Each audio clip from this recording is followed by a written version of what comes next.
एक बार एक चाइनीज व्यक्ति एक एनिमल शेल्टर से एक बहुत ही प्यारे कुत्ते को घर पे लेके आया। वो कुत्ता बहुत ही समझदार था, लेकिन उस चाइनीज व्यक्ति ने एक अजीब सी हरकत उस कुत्ते की नोट की। वो कुत्ता पूरी रात अपने मालिक को सोते हुए देखता था।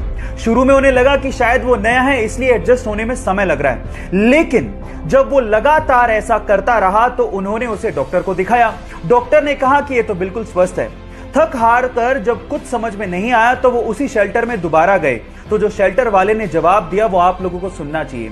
शेल्टर वाले ने कहा कि जब ये सो रहा था तब उसका पुराना मालिक उसे उठाकर यहां शेल्टर में छोड़ के चला गया। शायद इसीलिए वो पूरी रात आपको देखता है, कहीं आप उसे धोखा ना दे दो। गाइस, ये बेजुबान जानवर भी फीलिंग्स रखते हैं, इनमें भी संवेदनाएं होती हैं, इनका भी ध्यान हमें रखना चाहिए।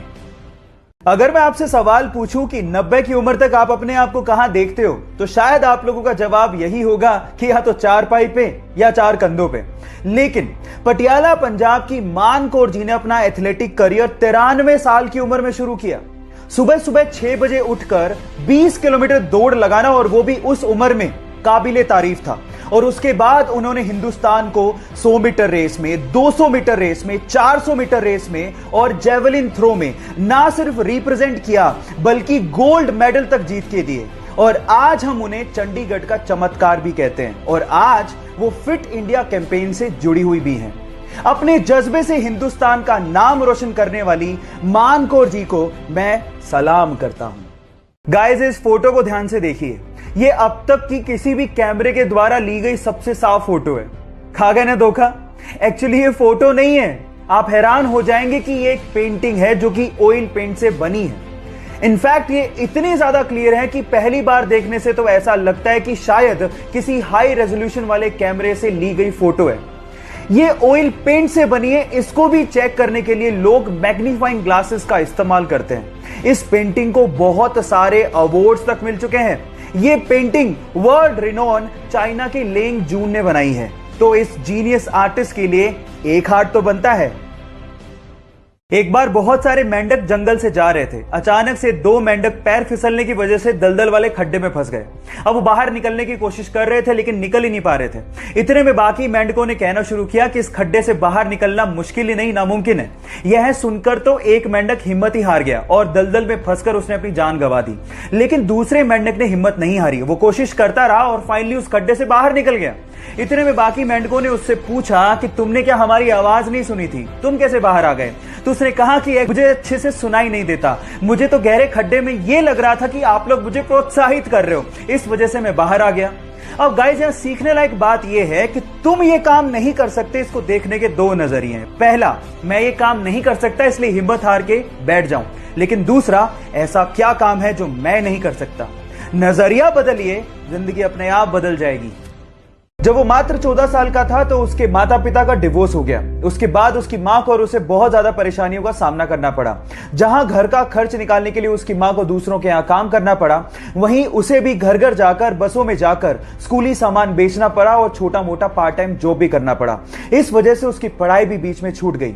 उसने कॉलेज ड्रॉप आउट तो कर दिया था, लेकिन सीखना नहीं छोड़ा था। पार्ट टाइम जॉब करते करते उसने वेब डिजाइनिंग सीखी और उसमें अपना करियर बनाने की सोची। बहुत सारी असफलताओं के बाद भी उसने हार नहीं मानी और फाइनली आज वो बंदा ज्ञानी पंडित जैसी वेबसाइट्स का मालिक है और बहुत सारे विजिटर्स उसकी साइट्स पर विजिट करते हैं। इनफैक्ट गूगल ने कम से कम 3 से 4 बार उसे अपने प्रोग्राम्स में इनवाइट भी किया है। महाराष्ट्र के छोटे से शहर अकोला से निकले मयूर खरपकार के लिए एक हार्ट तो बनता है। आप लोगों ने सड़कों पर चलने वाली ई बाइक या फिर साइकिल तो देखी होगी, चलाया भी होगा, लेकिन क्या आप लोगों ने कभी ऐसी ई बाइक सुनी है या फिर देखी है जो कि पानी पर चलती हो? जैसा आपका भी रिएक्शन है वैसा मेरा भी था, लेकिन यह बात सच है। रशिया ने एक ऐसी ई बाइक बना ली है जो कि पानी पर चलती है। एक्चुअली वो कार्बन फाइबर से बनी है, इसलिए बहुत ज्यादा हल्की है और इसमें एक छोटा सा इंजन लगाया गया है जिससे पैडलिंग बहुत ज्यादा स्मूथ हो जाती है और उसके बाद आप इसे पानी में बहुत तेजी से चला सकते हो। और इसे हाइड्रोफोइल ई बाइक भी कहते हैं। आई एम तो सो एक्साइटेड, जिस दिन मुझे ई बाइक दिखी मैं उसे जरूर ट्राई करूंगा।